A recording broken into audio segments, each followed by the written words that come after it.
Hello नमस्कार दोस्तों, स्वागत है आपके अपने यूट्यूब चैनल महुआ क्लासेस में। दोस्तों फिर आज का क्लास में वही आर.एस. अग्रवाल बुक का क्वेश्चन नंबर 30 तक हो चुका था। आज हम लोग चलेंगे क्वेश्चन नंबर 31 से यानी 31 से। दोस्तों आप लोग अभी तक हमारा बहुत सारा वीडियो गया है, आप लोग देखे हुएगा। मुझे उम्मीद है कि आप लोगों को वह वीडियो बेहतर लगा होगा। अगर आप लोगों को वह वीडियो में किसी भी प्रकार की कमी हो रही हो या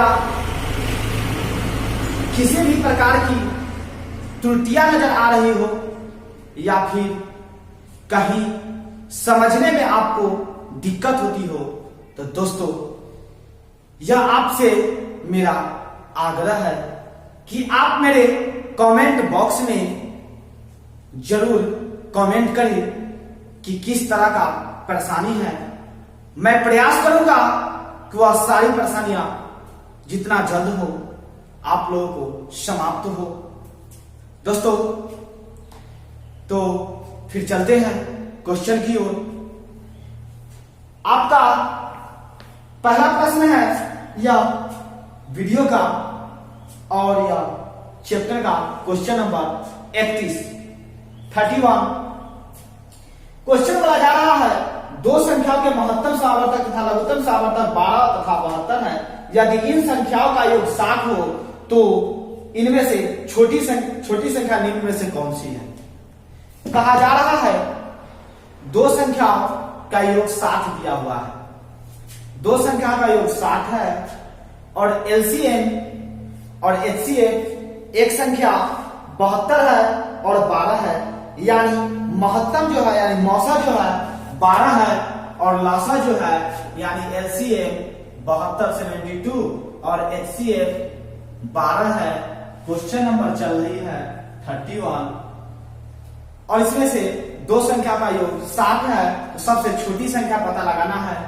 तो या एलसीएम है या एचसीएफ है, तो दोस्तों आप अगर या एलसीएम को यानी 72 को एचसीएफ 12 से डिवाइड कीजिएगा तो 12 छक 72, यह 6 जो आ जाएगा वह 6 को आप अगर फैक्टर कीजिएगा तो 3 दूना 6 यानी यह रेशियो में आता है। इसका मान रेशियो में लिखा जाता है 3:2 के अनुपात में, 3:2 के अनुपात में होगा। यानी आपका 3:2 रेशियो आ गया है और वही रेशियो में आप जो एचसीएफ दिया हुआ रहता है वह एचसीएफ से अगर गुना कर दीजिएगा तो आपका संख्या निकल के आ जाती है। फिर से बात समझिए, जो रेशियो निकल के आता है, जो अनुपात में निकल के आता है, ऐसे वह रेशियो का चैप्टर अभी तक आप लोगों को नहीं पढ़ाया गया है, लेकिन आप जानते होइएगा कि रेशियो क्या होता है। नहीं जानते हैं तो वह बहुत ही जल्द जान जाइएगा। रेशियो अनुपात को बोला जाता है, तो वही रेशियो जो निकल के आता है मान, उसमें एचसीएफ से गुना कर देंगे। यानी आपका 1:3 आया, 1:2 आया, या 3 में एचसीएफ 12 था, 12 से या 2 में 12 से गुना कर दीजिएगा तो एक संख्या निकल के आ जाएगा 36 और एक संख्या निकल के आ जाएगा 24। यानी हमसे पूछा गया है कि सबसे छोटी संख्या कौन सी होगी, तो सबसे छोटी संख्या यह 24 है। यानी आपका बुक का ऑप्शन नंबर बी है, यह बी होगी छोटी संख्या। यही पूछा जाता कि बड़ी संख्या क्या होगी, तो बड़ी संख्या 36 है और दोनों का योग बोला है कि 60 है। तो आप चेक कर लीजिए, 6 4 10 के जीरो हासिल 3 2 5 1 6, दोनों का योग भी 60 आ रहा है। यानी यह बहुत ही आसानी से बन गया है। अगर यह प्रश्न डाल दिया जाए आपको बनाने के लिए तो आपके पास 1 मिनट भी काफी है इस प्रश्न को हल करने के लिए। दोस्तों फिर चलते हैं क्वेश्चन नंबर 32 यानी क्वेश्चन नंबर 32 में किस प्रकार का प्रश्न है आप लोग देखिए। 32 में प्रश्न है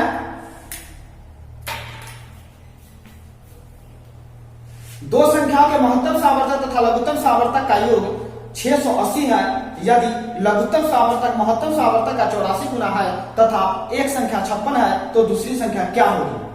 कहा जा रहा है कि दो संख्याओं का योग 680 है, संख्या नहीं पता है, यानी दो संख्या का योग 680 है और लघुत्तम सावर्तक यानी लौसा जो दिया गया है वह मौसा का 84 गुना है तथा एक संख्या 56 है, दूसरी संख्या पूछा है। बहुत अच्छा प्रश्न है दोस्तों। दो संख्या का योग, तो पहले हमसे यह पूछा गया है, पहले यहां क्वेश्चन में यह पकड़ेंगे कि कहा जा रहा है, नीचे क्वेश्चन भी आपको दिख रहा होगा कि लघुत्तम सावर्तक महत्तम सावर्तक का 84 गुना है। लघुत्तम सावर्तक महत्तम सावर्तक का 84 गुना है, यानी लघुत्तम सावर्तक महत्तम सावर्तक का 84 गुना है। हमको पता नहीं है महत्तम सावर्तक कितना है, तब मान लेते हैं कि महत्तम सावर्तक कोई संख्या x होगी, यानी HCF बराबर x, तो LCM बराबर 84 गुना है, यानी 84x। फिर दो संख्या का योग बोला है 680, यानी यही LCM, एक संख्या x मान लिए है HCF और एक संख्या LCM 84x मान लिए है और दो संख्या का योग 680 बोला है। फिर बोला जा रहा है कि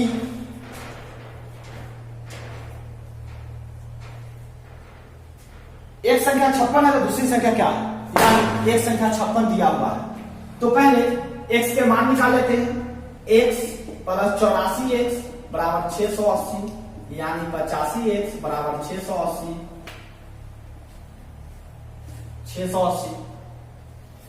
इसको काटेंगे तो 5 से 17 मतलब में 5 एकम 5, 1 5 3 15, 3 5 6 30, 17 17 1 17 17 8 36 से, यानी 8 x बराबर 8, x बराबर 8, यानी एक संख्या यह 8 है तो यह 84 से 8 से गुना करेंगे, 8 से 48 के 8 से 4, 8 8 64, 65 66 68, यानी 688 और एक 8 है,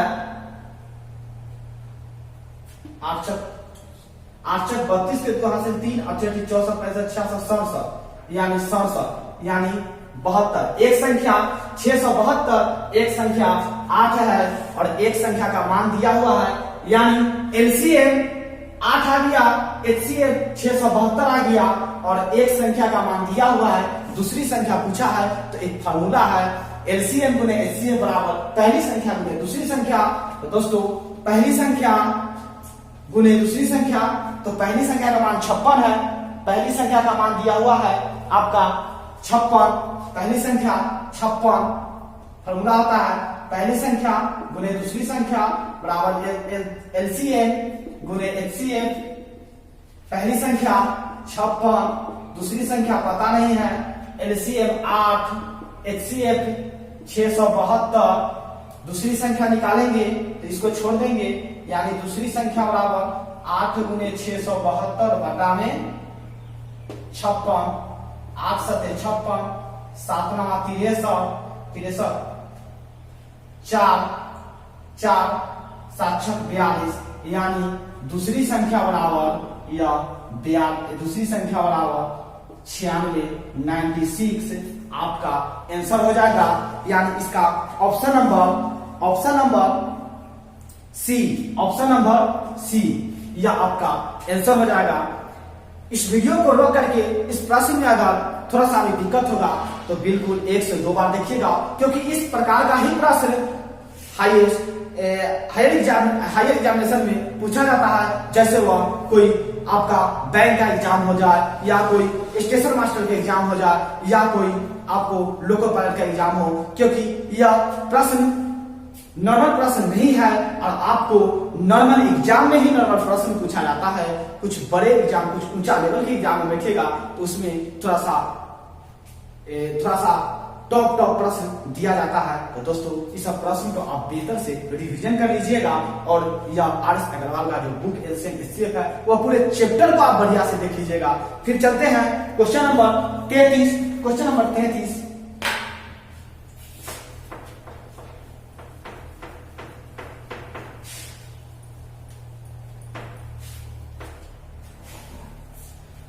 क्वेश्चन नंबर 33 में क्या कहा जा रहा है कि दो संख्याओं का लघुत्तम सावर्तक 120 है। निम्नलिखित में से कौन सी संख्या इन संख्याओं का महत्तम सावर्तक नहीं हो सकती है। ऑप्शन ए में है 8, ऑप्शन बी में दिया गया है 12, फिर है सी में 24, फिर डी में दिया गया है 35। दोस्तों मेरे शब्दों पे ध्यान दीजिएगा और क्वेश्चन को समझिएगा। सबसे पहले आप क्वेश्चन को समझ जाइएगा तो आंसर खुद आपको माइंड में आ जाएगा। आपको इतना फास्ट हो जाएगा, बनाते कैलकुलेशन इतना फास्ट हो जाएगा कि आंसर खुद ही आप बोलिएगा। दोस्तों बिना कलम को पकड़े हुए क्वेश्चन बोला जा रहा है कि दो संख्याओं का लघुत्तम सावर्तक 120 है। दो संख्याओं का लघुत्तम सावर्तक 120 है। निम्नलिखित में से कौन सी संख्या इन संख्याओं का महत्तम सावर्तक नहीं हो सकता है। निम्नलिखित में से कौन सी संख्या, जो ऊपर प्रश्न दिख रहा है, वह इन संख्याओं का ऊपर यानी इन संख्याओं का महत्तम सावर्तक, इनमें से जो महत्तम सावर्तक नहीं हो सकता है। यानी कौन सी, इसमें से कौन संख्या जो महत्तम सावर्तक हो सकता है। संख्या है 120, माने एलसीएम 120 दिया हुआ है तो 120 हम पहले ही बोले हैं कि एचसीएफ जो है वह संख्या को एलसीएम को पूरा क्या करती है, काट देती है। यानी 120 को इसमें से कौन संख्या काट सकते हैं। 8 से लेंगे तो 8 चक 32, 8 दूना 8, 8 हजार 12, 8 पचे 40, यानी 8 से विभाजन करेंगे तो यह कट जाएगा 8, 8 पचे 40, 8 4 8 पचे 40, 12 से 10 मतलब में कट जाएगा, 24 बचे 120 कट जाएगा, 5 मतलब में 35 से नहीं कटेगा, यानी 8 से कट जाती है, फिर 12 से भी कट जाती है, फिर उसके बाद सी से भी कट जाती है, फिर 35 से यह नहीं काट पाती है। इसलिए इसका ऑप्शन नंबर बी सही होगा, क्योंकि इसमें पूछा गया है कि कौन सा संख्या है जो इसका एचसीएफ नहीं हो सकता है। इसका एचसीएफ हो सकता है ए, बी, सी, डी नहीं हो सकता है। इसलिए इसका आंसर ऑप्शन नंबर डी हो जाएगा। फिर चलते हैं अगला प्रश्न, क्वेश्चन नंबर 34 में क्या कहा जा रहा है।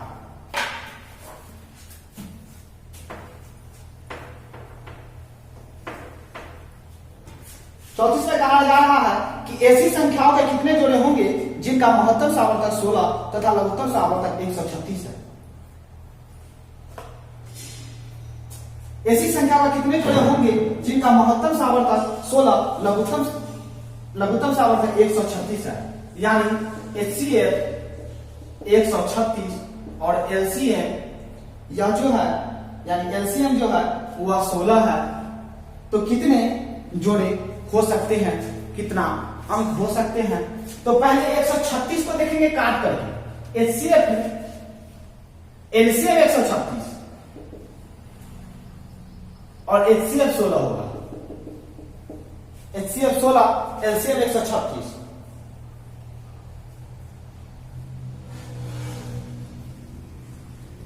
हाँ, लघुत्तम सावर्तक 136। दोस्तों लघुत्तम सावर्तक जो महत्तम सावर्तक से कट जाए तब ना वह महत्तम सावर्तक सही। तो यह 16 से यह कट पा रहा है। 16 के पढ़ा में 136 आता है। 16 दूना 32, 16 3 48, 16 4 64, 16 85, 16 6 96, 16 7 15, 16 8 89 और 16 9 44, 16 8 128 और 16 9 144। यह इम्पॉसिबल है। इसलिए इसका आंसर होगा कि कोई नहीं होगा, यानी इसका ऑप्शन नंबर डी हो जाएगा, कोई नहीं। ऑप्शन नंबर डी हो जाएगा, कोई नहीं।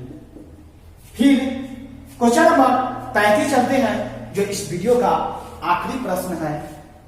यह कैसा प्रश्न है, जरा प्रश्न को तो देख ले, किस प्रकार का प्रश्न है। क्या आपसे वह प्रश्न हिल पाएगा या नहीं हिल पाएगा?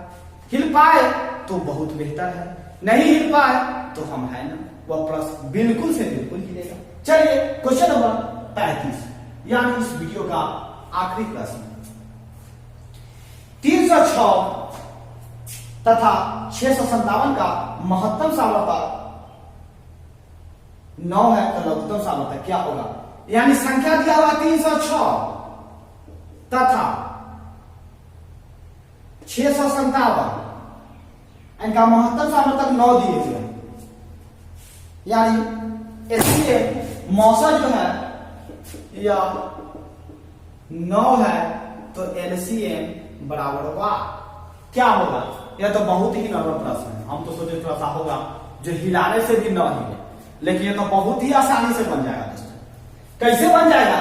क्योंकि मैं पहला ही वीडियो में इस चैप्टर को डाला हूं जो एलसीएम एचसीएफ किस तरह निकाला जाता है। पहला वीडियो का आखिरी प्रश्न में या सेकेंड वीडियो का आखिरी प्रश्न में आपको यह होगा कि अगर एलसीएम एचसीएफ दिया हुआ हो, एक संख्या दिया हुआ हो, दूसरी संख्या निकालना हो, या पहली संख्या दूसरी संख्या दिया हुआ हो और एलसीएम या एचसीएफ कोई एक निकालना हो, तो यह एक ही फॉर्मूला है, एलसीएम पहली संख्या गुने दूसरी संख्या बराबर एलसीएम गुने एचसीएफ।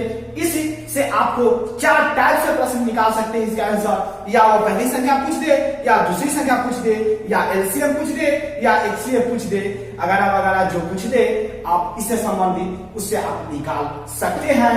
आपको सिर्फ एक्स के मान निकालने में अगर बहुत ही अच्छा तरीका से आता हो तो आप पहली संख्या दूसरी संख्या या एलसीएम एचसीएफ निकाल लीजिएगा, वही फॉर्मूला है।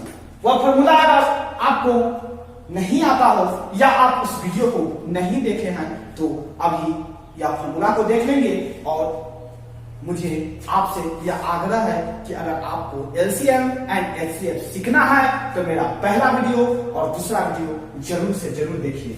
चलिए दोस्तों, पहली संख्या न लिख करके हम एक लिख दिए हैं।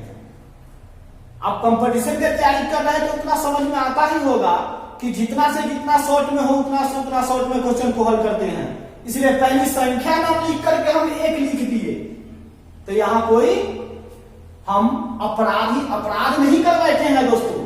पहली संख्या के जगह पर एक लिख दिए हैं, मान लेंगे दूसरी संख्या एग्जाम में इसी तरह लिखिएगा, क्योंकि इतना बड़का पन्ना नहीं देता है, एक ही पेज देता है और उसमें 100 क्वेश्चन को आपको हल करना होता है, जिसमें कम से कम 25 मैथ और 25 रीजनिंग होता है, चाहे वह एसएससी की एग्जाम हो या बैंक की एग्जाम हो।